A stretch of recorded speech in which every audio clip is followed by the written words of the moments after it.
ଚୁପ୍ ରହିବା ସବୁଠାରୁ ଭଲ ଉତ୍ତର ଅଟେ। ଯିଏ ଆପଣଙ୍କ କହିବା କଥାକୁ ବୁଝିପାରିନଥାଏ।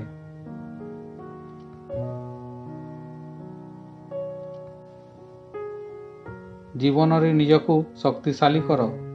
ଅନ୍ୟ ଲୋକଙ୍କ ଭରସାରେ ରହିବା ଆପଣଙ୍କୁ ବର୍ବାଦ କରିଦେବ।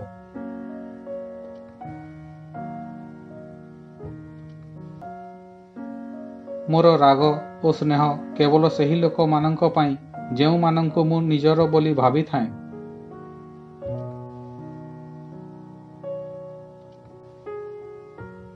ଟେନସନ୍ ଓ ଡିପ୍ରେସନ୍ ମଣିଷକୁ ସେତେବେଳେ ହୋଇଥାଏ ଯେତେବେଳେ ସେ ନିଜ ପାଇଁ ନୁହେଁ ଅନ୍ୟ ଲୋକଙ୍କ କଥା ଭାବିଥାଏ।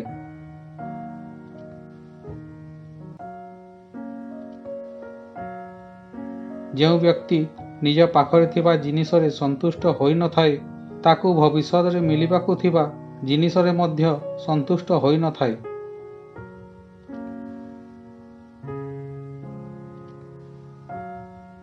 ଯଦି ଅନ୍ୟ ଲୋକଙ୍କୁ ତୁମ ଜୀବନରେ ଯେତେ ଅଧିକ ଗୁରୁତ୍ୱ ଦେବ ତାଙ୍କ ଜୀବନରେ ତୁମର ମୂଲ୍ୟ ସେତିକି କମ୍ ହୋଇଯିବ।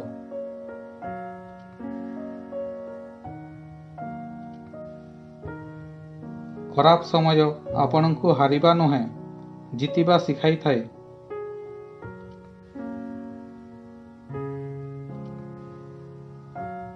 ଲୋକଙ୍କୁ ଆପଣଙ୍କ ମହତ୍ତ୍ୱ ସେତେବେଳେ ଜଣାପଡ଼େ ଯେତେବେଳେ ବହୁତ ଡେରି ହୋଇଯାଇଥାଏ।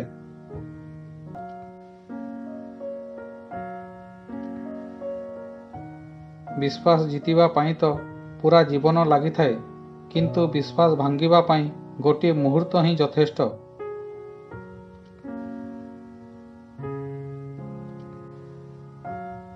ଭୁଲିବା ଶିଖି ନିଅନ୍ତୁ। ଏଥିରେ ଆପଣଙ୍କର ହିଁ ଫାଇଦା ହେବ, କାହିଁକି ନା ଦୁନିଆ ମଧ୍ୟ ଆପଣଙ୍କ ସାଙ୍ଗରେ ସେଇଟା କରିବ।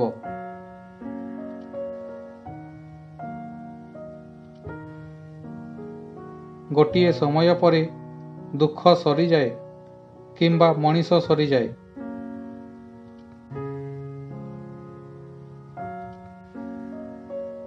ଯେଉଁ ଜିନିଷ ସହଜରେ ମିଳିଯାଏ ମଣିଷକୁ ତାର ମହତ୍ତ୍ୱ ଜଣା ନଥାଏ।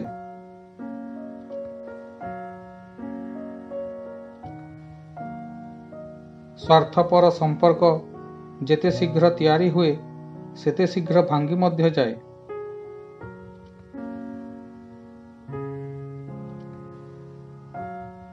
ଗର୍ବ ଓ ଅହଙ୍କାର ପାଇଁ ମଣିଷ ନିଜେ ତା ସମ୍ପର୍କକୁ ଭାଙ୍ଗିଥାଏ।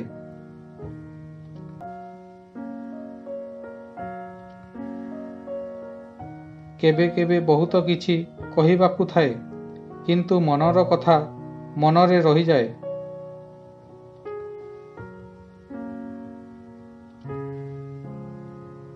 ମିଛ କହି ଆଶା ଦେବାଠାରୁ ଭଲ ସତ କହି ମନା କରି ଦିଅନ୍ତୁ।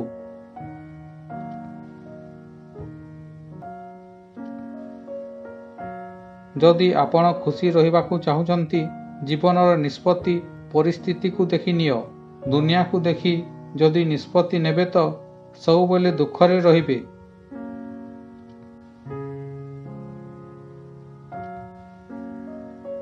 ଜୀବନ ତ ନିଜର ହୋଇଥାଏ, କିନ୍ତୁ ଏହାକୁ ଅନ୍ୟ ପାଇଁ ବଞ୍ଚିବାକୁ ପଡ଼େ।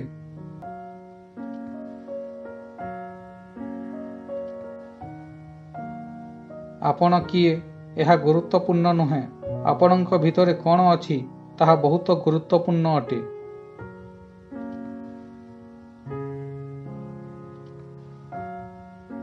ଗଲାକାଲି କ'ଣ ଘଟିଛି ତାହା ଆପଣଙ୍କ ମୁଣ୍ଡରେ ଅଛି ଓ ଆସନ୍ତାକାଲି କ'ଣ ଘଟିବ ତାହା ଆପଣଙ୍କ ହାତରେ ଅଛି।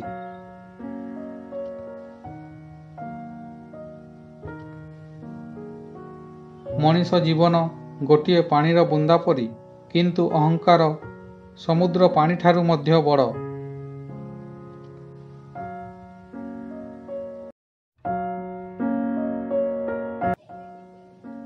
ଚାଲି ଯାଇଥିବା ସମୟ କେବେ ଫେରି ନଥାଏ, କିନ୍ତୁ ସେହି ଚାଲି ଯାଇଥିବା ସମୟରେ ଲୋକଙ୍କ ବ୍ୟବହାର ସବୁବେଳେ ମନେ ରହିଥାଏ।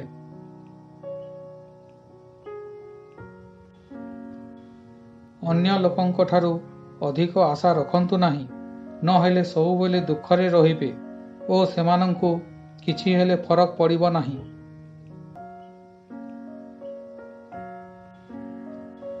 ଭରସା ତ ଆମ ନିଶ୍ୱାସ ଉପରେ ନାହିଁ, ତାହା କେତେବେଳେ ବନ୍ଦ ହୋଇଯିବ ଓ ଆମେ ଅନ୍ୟ ଲୋକଙ୍କ ଉପରେ ବିଶ୍ୱାସ କିପରି କରିବା?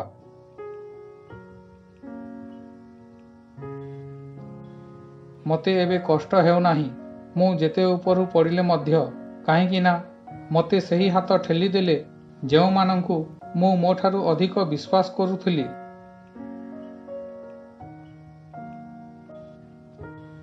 ଯିଏ ଆପଣଙ୍କ ମନର କଥାକୁ ବୁଝି ମଧ୍ୟ ଆପଣଙ୍କୁ କଷ୍ଟ ଦେଇଥାଏ, ସେ କେବେ ହେଲେ ଆପଣଙ୍କର ହୋଇନଥାଏ।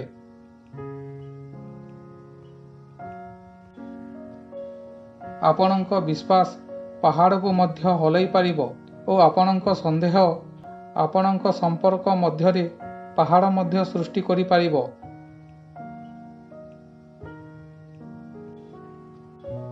ଆପଣ ଏହା ଭାବନ୍ତୁ ନାହିଁ କି ଏକା ଅଛନ୍ତି, ଆପଣ ଏହା ଭାବନ୍ତୁ କି ଏକା ହିଁ ଯଥେଷ୍ଟ ଅଟନ୍ତି।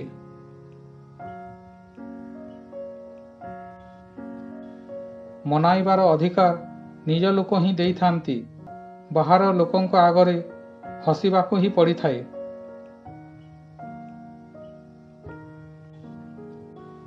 ମୁଁ ଯେତେବେଳେ ପାଣିରେ ବୁଡ଼ୁଥିଲି, ନଦୀକୁ ମଧ୍ୟ ଆଶ୍ଚର୍ଯ୍ୟ ଲାଗୁଥିଲା, କାହିଁକି ନା ନିଜେ ବଞ୍ଚିବା ପାଇଁ ଅନ୍ୟ କାହାକୁ ଡାକୁନଥିଲି।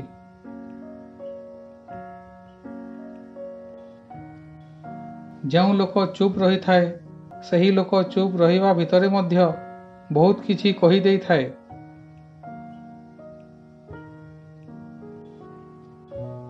ଆମେ ଯେଉଁ ଲୋକକୁ ଯେତେ ଅଧିକ ସ୍ନେହ କରିଥାଉଁ, ସେହି ଲୋକ ଆମକୁ ସେତେ ଅଧିକ କଷ୍ଟ ଦେଇଥାଏ।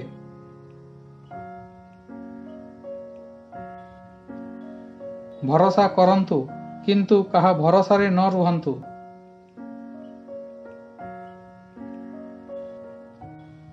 ଆଜିକାଲି ବିଷରେ ମଧ୍ୟ ସେତେ ବିଷ ନଥାଏ, ଯେତେ ବିଷ କିଛି ଲୋକ ଅନ୍ୟ ଲୋକଙ୍କ ପାଇଁ ତାଙ୍କ ମନରେ ରଖିଥାନ୍ତି।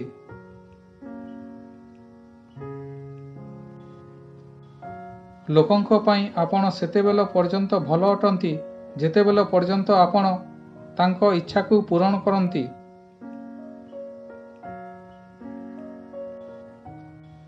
ଆଜିର ଦୁନିଆରେ ଲୋକ ନିଜ ଦୁଃଖରେ କମ୍ ଓ ଅନ୍ୟର ଖୁସିରେ ଅଧିକ ଦୁଃଖିତ ହୁଅନ୍ତି।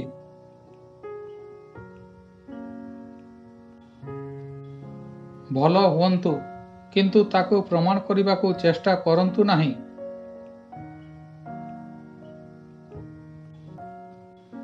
ଖୁସି ରହିବା ପାଇଁ ଯିଏ ଜୀବନ ସାରା ଦୁଃଖରେ ରହେ, ତାକୁ ମଣିଷ କହନ୍ତି।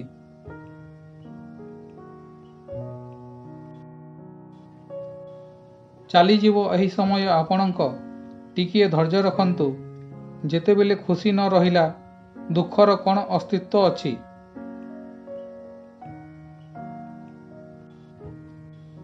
ଗୋଟିଏ କ୍ଷଣ ପାଇଁ ମାନି ନିଅନ୍ତୁ, ଭାଗ୍ୟର ଲେଖା ବଦଳେ ନାହିଁ, କିନ୍ତୁ ଆପଣ ଲେଖିବା ତ ଆରମ୍ଭ କରନ୍ତୁ।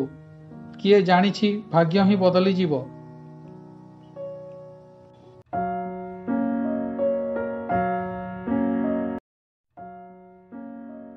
ଜଣେ ଲୋକ ମୁଠାଏ ଚାଉଳ ମାଗିନେଲା ଓ ଲକ୍ଷେ ଟଙ୍କାର ଆଶୀର୍ବାଦ ଦେଲା। ମୁଁ ଜାଣିପାରିଲି ନାହିଁ ଗରିବ ମୁଁ ଥିଲି କି ସେ। ଲୋକଟି ଭଲ ଥିଲା, ଏହି କଥା ସେତେବେଳେ ଶୁଣିବାକୁ ମିଳେ ଯେତେବେଳେ ସେ ଲୋକ ହିଁ ଏ ଦୁନିଆରେ ଆଉ ନଥାଏ। ଆପଣଙ୍କ ହାତରୁ ଲୋକ ଆପଣଙ୍କ ଧନ ନେଇପାରିବେ, କିନ୍ତୁ ଆପଣଙ୍କ ଭାଗ୍ୟରୁ ନୁହେଁ।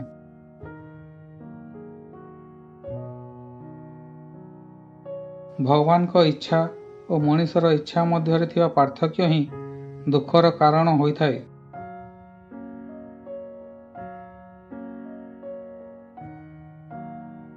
ସମସ୍ତ ଲୋକ ହାତରେ ଘଣ୍ଟା ବାନ୍ଧିଛନ୍ତି, କିନ୍ତୁ କେହି ହେଲେ ଗୋଟିଏ ମୁହୂର୍ତ୍ତକୁ ହାତରେ ଧରି ପାରୁନାହାନ୍ତି। କେତେ ଚାଲାକ ଅଟନ୍ତି ମୋ ସମ୍ପର୍କୀୟ, ଉପହାରରେ ଘଣ୍ଟା ଦେଇଛନ୍ତି, କିନ୍ତୁ କେବେ ହେଲେ ତାଙ୍କ ସମୟ ଦେଇନାହାନ୍ତି।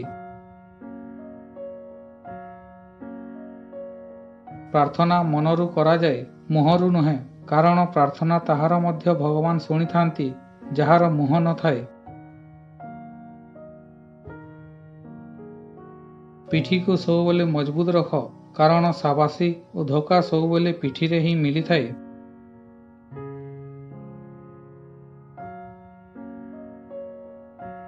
ଆପଣଙ୍କ ବୟସ ଓ ଧନରେ କେବେ ଗର୍ବ କରନ୍ତୁ ନାହିଁ, କାହିଁକି ନା ଯାହା ଗଣି ହୁଏ ତାହା ଶେଷ ମଧ୍ୟ ହୋଇଯାଏ।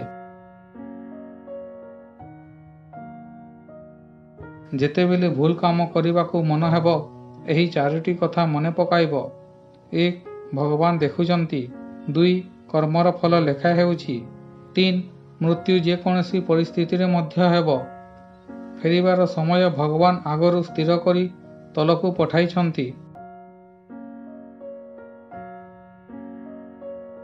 କେତୋଟି ପ୍ରଶ୍ନର ଉତ୍ତର ସମୟ ଦେଇଥାଏ ଓ ଯେଉଁ ପ୍ରଶ୍ନର ଉତ୍ତର ସମୟ ଦେଇଥାଏ ତାହା ସଠିକ୍ ସମୟରେ ହିଁ ଦେଇଥାଏ।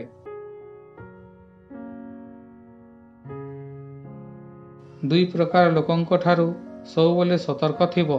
ପ୍ରଥମଟି ହେଲା ତୁମର ସେହି ଦୁର୍ବଳତା ବତାଉଥିବ ଯାହା ତୁମ ପାଖରେ ନାହିଁ, ଓ ଅନ୍ୟଟି ହେଲା ତୁମର ସେ ଗୁଣ ବତାଉଥିବ ଯାହା ତୁମ ପାଖରେ ନାହିଁ। ମିଛର ମଧ୍ୟ ଗୋଟିଏ ସ୍ୱାଦ ଥାଏ। ନିଜେ କହିଲେ ମିଠା ଲାଗେ ଓ ଅନ୍ୟ ଲୋକ କହିଲେ କଷା ଲାଗେ। ବାପାର ଟଙ୍କାରେ କ'ଣ ଗର୍ବ କରିବ? ମଜା ତ ସେତେବେଳେ ଲାଗିବ ଟଙ୍କା ଯେତେବେଳେ ପୁଅର ହୋଇଥିବ ଓ ବାପା ଗର୍ବ କରିବ। ହେ ଭଗବାନ, ଗୋଟିଏ ଏମିତି ଦର୍ପଣ ବନାଇ ଦିଅ ଯେଉଁଠାରେ ମଣିଷର ମୁହଁ ନୁହେଁ, ମଣିଷର ଚରିତ୍ର ଦେଖାଦେବ।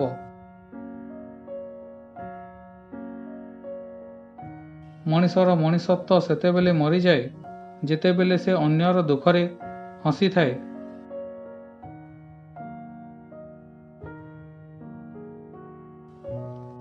ଜୀବନରେ କେବେ କାହାକୁ ଧୋକା ଦେବ ନାହିଁ, କାରଣ ଧୋକାର ଜୀବନକାଳ ବହୁତ ଥାଏ। ପୁଣି ସେ ଫେରିକି ତୁମ ପାଖକୁ ଆସିଯିବ, କାହିଁକି ନା ତାକୁ ସେହି ସ୍ଥାନ ବହୁତ ଭଲ ଲାଗିଥାଏ ଯେଉଁ ସ୍ଥାନରୁ ସେ ଜନ୍ମ ହୋଇଥାଏ। ବହୁତ ଆଶ୍ଚର୍ଯ୍ୟର ସହିତ ବିତିଥାଏ ମଣିଷ ଜୀବନ। ଆମେ ଭାବିଥାଉଁ କିଛି, କରିଥାଉଁ କିଛି, ହୋଇଥାଏ କିଛି ଓ ଆମକୁ ମିଳିଥାଏ ଆଉ କିଛି।